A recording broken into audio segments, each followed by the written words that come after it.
앞에 있는 화면 보시고 우리 조금 긴데 함께 합독했으면 합니다. 시작.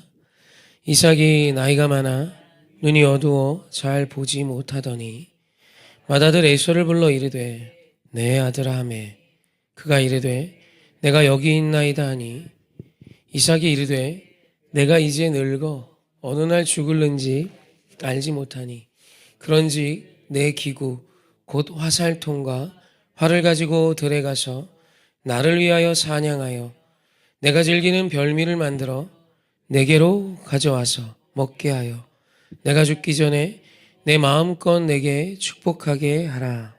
아멘.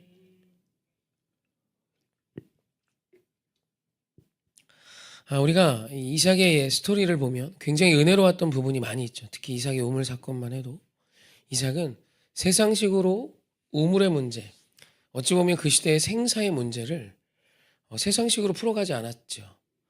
예수 그리스도의 은혜는 아직 모른다 할지라도 하나님이 내게 주신 그 믿음의 뿌리를 둔 약속을 붙든 믿음으로 우물의 문제, 살고 죽는 문제를 해결할 만큼 큰 믿음의 사람이었고, 특별히 그의 아버지 아브라함에게 약속하신 그 이름이 창대케 되는 가달, 이 가달이 이삭의 때에 성취되는 기적을 맛본 사람입니다.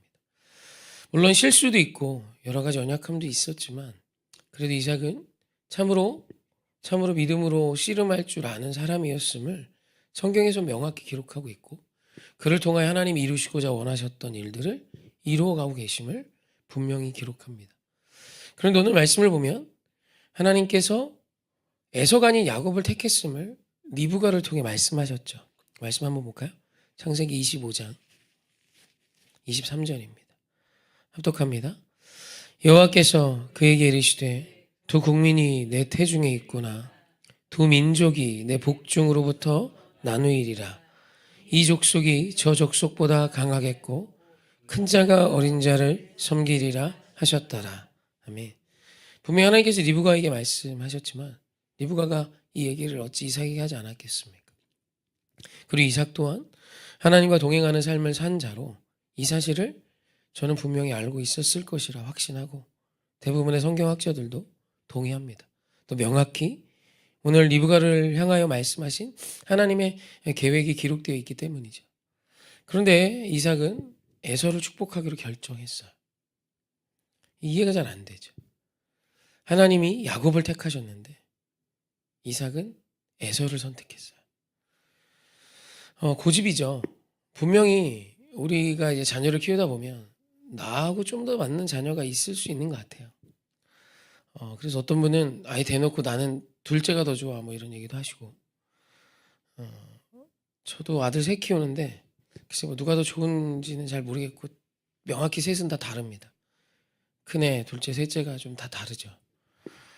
귀여운 건 셋째가 그렇고 둘째, 셋째는 좀 귀여운 면이 있고 큰애는 조금 이렇게 듬직한 면이 좀 있습니다. 커서 그런지. 여튼 뭐 개인적으로 더 끌리는 자식이 있을 수 있고 또 문화적으로 둘째보단 큰애에게 더 좋은 것을 주고자 하는 부모의 마음이 있을 수도 있겠죠. 하지만 믿음의 삶은 세상의 어떤 문화나 내 원함이나 내가 원하는 어떤 내가 좋아하는 무엇을 정답 삼아 사는 것이 아니지 않습니까? 그리고 이삭의 이 선택은 후에 에서와 야곱의 갈등의 분명한 단초가 되죠. 애시당초 이삭이 야곱이 하나님이 택한 자임을 아버지의 권위로 선포하고 야곱에게 축복했다면 야곱이 에서를 피해 도망가는 일도 없었을 수 있을 것 같고 뭐 여러 가지 생각이 있죠. 물론 일어난 일이기에 또 그 일들을 통해 하나님이 야곱을 다루시고 그 일들을 통해 하나님이 하실 일이 있으셨기에 우리의 어떤 평가나 우리의 결론은 우리 마음대로 내릴 수 없지만 분명한 하나는 이삭은 에서를 택했다는 사실이에요. 왜일까? 사실 그 이유를 성경을 언뜻 보면 이해할 수 없어 보이지만 사실 오늘 말씀을 다시 보면 오늘 본문 말씀에 반복되는 게 나와요. 반복되는 단어가. 한번 같이 무엇이 반복되는지 함께 생각하면서 오늘 본문을 같이 한번 더 읽어봅시다. 이삭이 나이가 많아 눈이 어두워 잘 보이지 못하더니 맏아들 에서를 불러 이르되 내 아들아 하매 그가 이르되 내가 여기 있다이다 하니 이삭이 이르되 내가 이제 늙어 어느 날 죽었는지 알지 못하니 그런즉 내 기구 곧 화살통과 활을 가지고 들에 가서 나를 위하여 사냥하여 내가 즐기는 별미를 만들어 내게로 가져와서 먹게 하여 내가 죽기 전에 내 마음껏 내게 축복하게 하라. 아멘. 오늘 본문을 보면 이삭이 가장 많이 하고 있는 표현이 나예요. 그런즉 내 기구 곧 화살통과 활을 가지고 들에 가서 나를 위하여 사냥하여 내가 즐기는 별미를 만들어 내게로 가져와서 먹게 하고 내가 죽기 전에 내 마음껏 내게 축복하게 하라. 지금 이삭의 말년엔 모르겠어요.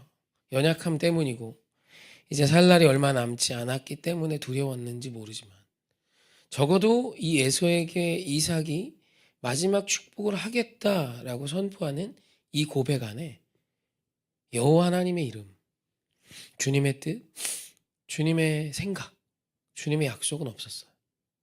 계속해서 나만 있습니다. 내가 좋아하는 에서야, 너 알지? 네가 들에서 잡아온 것으로 나에게 만들어준 그 별미가 나의 기쁨이야. 그러니 내가 너에게 내 마음껏 축복해주고 싶은데 너는 너의 화살통과 너의 무기를 가지고 가서 활을 가지고 가서 나를 위하여 사냥을 해서 나를 위하여 별미를 만들어 내가 너로 마음껏 너에게 내 마음껏 축복할 수 있게 해줘. 그러니까 이삭이 오늘 에서를 선택한 이유, 여기엔 크고 복잡하고 대단한 악이 있는 게 아닙니다. 간단한 심플한 하나가 있는 거예요. 나냐 하나님이냐. 사실 우리가 아무리 기도해도 하나님의 원과 나의 원이 다를 때가 있습니다. 지난주 주일이죠. 교회는 소원 성취에 대한 이야기를 잘하지 않아요. 왜 우리 하나님 우리의 소원에 관심 없으십니까? 오늘 우리의 기도를 통해 하나님은 우리의 원에 응답하기 원하세요. 그리고 겟세마네 기도에서 예수님께서 자신의 원을 구합니다. 이 잔을 내게서 지나가게 하소서. 아버지, 이 잔이 내게서 지나가길 원합니다. 그게 나의 원입니다. 나의 뜻이고 나의 갈망입니다. 그런데 예수님의 기도는 이렇게 이어지죠. 나의 원대로 하지 마옵시고 아버지의 원대로 하시옵소서. 그러니까 오늘 우리가 예수를 믿는 자의 믿음은 나의 원보다 하나님의 원이 옳습니다를 고백하면서 하는 자죠. 그게 믿음입니다.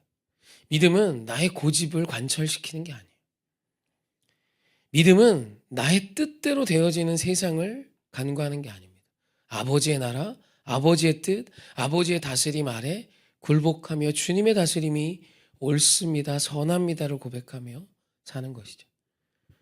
근데 이삭은 주님의 뜻을 알았습니다. 주님의 거룩한 계획이 크고 나로서는 우리 아버지로서는 상상할 수도 없는 위대한 것들을 우리에게 이미 주셨고 이루어 가시는 그 하나님의 좋으심을 분명히 알매도 불구하고 이삭의 노년은 나로 가득했던 것 같아요. 적어도 오늘 본문에 이삭이 에서를 축복하기로 결정하는 이 순간만큼은 나로 가득했어요. 사랑하는 성도님, 이 성경에 가감없는 이야기가 오늘 우리에겐 분명한 도전이 되어야 합니다. 오늘 이 하루, 지금 이 시즌을 나는 무엇으로 살고 계십니까? 나에게 제일 중요한 이유, 나에게 제일 중요한 원동력, 오늘 나의 삶의 제일 중요한 기준이 어디에 뿌리를 두고 계십니까? 내가 아니길 원합니다. 내 원보다 더 아버지의 원이 나의 원이 되길 원합니다. 나의 원보다 더 아버지의 원대로 되어지기를 원합니다. 이것이 오늘 우리가 늘 싸워야 할 믿음의 모습이며 삶의 전쟁이란 뜻이죠. 그래서 마태복음 14장 29절 30절을 보면 베드로가 물 위를 걷는 사건이 나오죠. 근데 베드로가 진짜 물 위를 걷습니다. 물 위를 걷다가 갑자기 중간에 빠져요. 그때 그의 시선이 나오는데 어디를 바라보고 있는지 한번 생각하시고 오늘 말씀 다시 한번 마태복음 14장 말씀 함께 합독합니다. 오라 하시니 베드로가 배에서 내려 물 위를 걸어서 예수께로 가되 바람을 보고 무서워 빠져가는지라 소리질러 이르되 주여 나를 구원하소서 하니. 아멘. 무리를 베드로가 걷습니다. 진짜로 걸었습니다. 그런데 끝까지 걷지 못하죠. 믿음으로 걸었지만 그 믿음이 중간에 무너집니다. 이게 우리의 신앙이에요. 우리가 한번 믿기로 정하면 끝까지 요동 없이 빠지지 않고 가는 게 아닙니다. 우리는 믿음으로 하나님, 주님의 뜻이 나의 원보다 옳습니다를 고백하며 살려 하지만 늘 바람을 보고 두려워, 내 생각에 두려운 그것을 보고 넘어질 때가 있는 게 우리죠. 그럼 우리 예수님이 가만히 있지 않습니다. 주여, 내 고집대로 하다 내가 지금 빠졌습니다. 나를 구원하소서 라고 고백하면 예수님이 당연히 우리의 손을 잡아 끌어 지금 물에 빠진 베드로와 같이 건져주세요. 그럼 그 이후에 어떻게 해야 할까? 조금 걷다 또 빠지고, 조금 걷다 또 빠지고, 조금 걷다 또 빠지고 구원받고, 조금 걷다 또 빠지고 구원받는 그런 인생을 되풀이해야 하나? 성경의 사사기가 딱 요 사이클로 돌아갑니다. 믿음으로 걸으려고 하다가 세상의 가치를 보고 물에 빠집니다. 그러면 이들이 회개하며 하나님께 사사를 보내셔서 이들의 문제를 해결하세요. 그럼 이젠 믿음으로 걸어야 되는데 믿음으로 며칠 걷다가 또 세상의 문화 앞에 빠져 음란과 폐역으로 살다 또 빠집니다. 살려주세요 하면 주님이 또 사사를 보내세요. 그게 사사기 이야기입니다. 이 사이클이 사사기에 기록된 것만 최소 6번, 많게는 7번까지 이야기해요. 그러니까 사사시대 400년은 계속 그 짓 한 거예요. 나아가지 못했습니다. 조금 가다 빠져서 또 구원받고 조금 가다 빠져서 또 구원받는, 주님과 함께 동행하며 하나님의 나라의 영광을 위해 동행하며 나아가지 못했던 때, 여러분 오늘 우리에게도 이 때가 있습니다.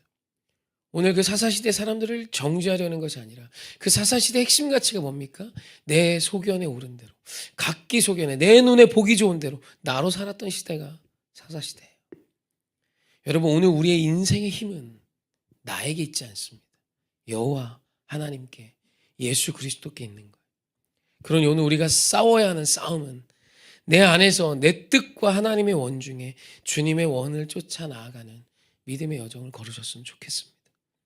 이삭, 우물의 문제 앞에 그렇게 멋졌고 모든 것을 승리했고 하나님의 영광이 드러나게 했던 그 이삭도 에서를 축복하는, 야곱을 축복하는 이 문제 앞에 빠졌습니다.